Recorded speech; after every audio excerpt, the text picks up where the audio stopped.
সবাইকে শুভেচ্ছা ও ভালোবাসা জানিয়ে আমি আফতাব হালদার। আজ শুরু করছি ভোটের খবর।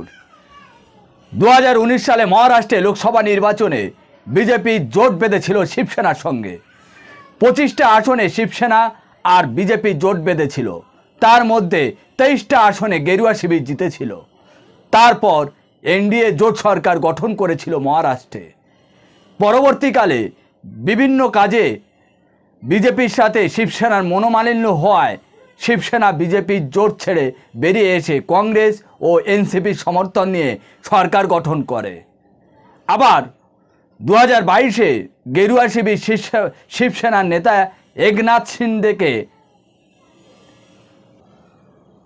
ভাঙিয়ে ও পরে এনসিপির নেতা অজিত পাওয়ারকে ভাঙিয়ে গেরুয়া শিবিরে নিয়ে এসে সরকার গঠন করে।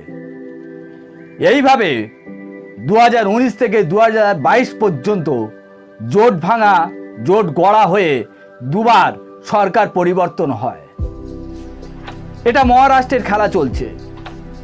2024-এর লোকসভা ভোটে একদিকে শিবসেনা নেতা উদ্ধব ঠাকরে ও এনসিপির নেতা শরদ পাওয়ার, অন্যদিকে গেরুয়া শিবিরে আসা শিবসেনা নেতা একনাথ শিন্দে ও এনসিপি থেকে আসা অজিত পাওয়ারকে নিয়ে গেরুয়া শিবির শক্তিশালী করে তুলেছে। এবারে প্রশ্ন হচ্ছে, নেতাদের ভাঙিয়ে অন্য দলে আনলে তার সাথে সাথে কর্মীরা কি সেই দলে চলে আসে? সাধারণ জনগণ সেই নেতাকে সমর্থন করে? উত্তর হচ্ছে এক কথায় না। ওই নেতার কিছু পকেট সমর্থক ছাড়া কেউ আসে না। যে রাজনৈতিক দল মনে করবে নেতা ভাঙিয়ে দলকে আরো চাঙ্গা করব, তা ভুল ভাবনা। দলকে আরো ক্ষতির দিকে নিয়ে যায়। দলের মধ্যে গোষ্ঠীদ্বন্দ্ব শুরু হয়। নেতা ভাঙিয়ে কোনো লাভ নেই। সাধারণ ভোটাররা লক্ষ্য রাখে, পর্যবেক্ষণ করে যে সরকার চলছে তাদের কাজকর্ম, তাদের দূরদর্শী চিন্তাভাবনা, তাদের নেতাদের আচরণ সবটাই লক্ষ্য রেখে ভোটাররা ভোট দেন। বিভিন্ন দলের নেতা নেত্রীরা ভোটের সময় বিভিন্ন প্রতিশ্রুতি দিয়ে থাকেন। প্রতিশ্রুতি অনুযায়ী কাজের সামঞ্জস্য কতটা মিল আছে তা জনগণ বিচার করে ভোট দেন।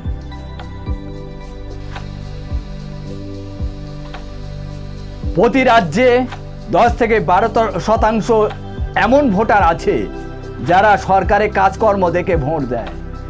তারা কোনো দলের প্রতি সহানুভূতি দেখিয়ে ভোট দেয় না। আবার এমনও ভোটার আছে যারা 400 টাকার গ্যাস, 1200 টাকা হলেও, 50 টাকার পেট্রোল, 500 টাকা হলেও ওই সরকারকে ভোট দেয়। এই রকম ভোটারও আছে।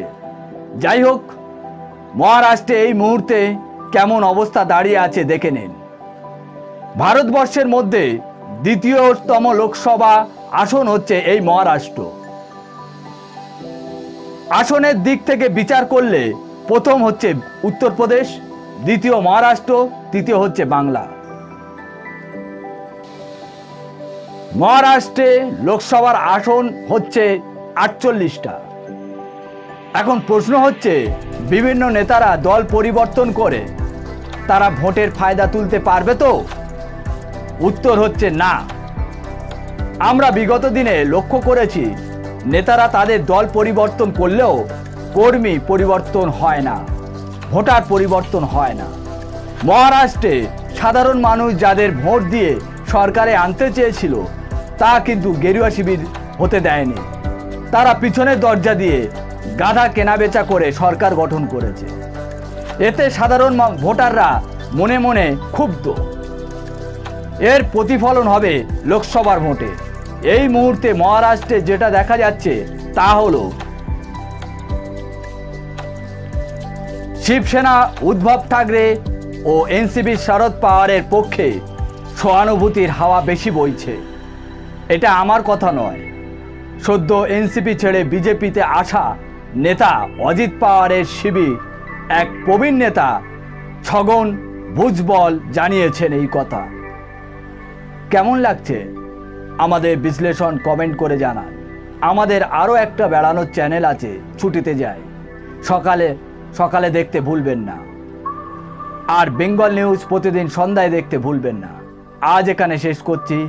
সবাই ভালো থাকবেন, সুস্থ থাকবেন, আর খবরের ভিতরের খবর দেখে আমাদের পাশে থাকুন। Tata, bye bye.